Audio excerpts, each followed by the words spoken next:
ქვეყანაში მართლა ძალიან დიდი მოლოდინია და ეს ყოველი ფეხის ნაბიჯზე ჩანს. ქალაქში ისეთი განწყობა იყო, რომ ადვილად მიხვდებოდით ფრანსუა ოლანდის საფრანგეთის უმრავლესობის არჩევანი რომ არის მართლაც.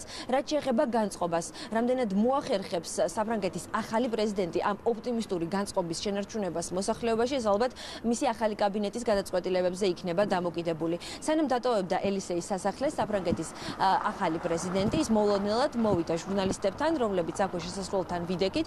მან მე და ჩემს კოლეგებს ხელით ჩამოგვართვა, მადლობა გადაგვიხადა, თუმცა უარი გვითხრა კომენტარზე. ფრანსუა ოლანდს დღეს მთელი დღე პარიზში მხარს უმშვენებდა მისი პარტნიორი, უკვე საფრანგეთის ახალი პირველი ლედი, რომელიც კარლა ბრუნისთან შედარებით გაცილებით უფროსია, თუმცა ჩემი აზრით არანაკლებ ელეგანტური ქალბატონია. თუმცა დღის გმირი მაინც ფრანსუა ოლანდი იყო, რომელსაც ყველაფერმა შეუწყო ხელი დღეს ზეიმისთვის, გარდა ამინდისა, კოკისპირული წვიმა პარიზში ზუსტად იმ დროს წამოვიდა, როდესაც პრეზიდენტის კორტეჟი მიუახლოვდა ქალაქის მთავარ გამზირს.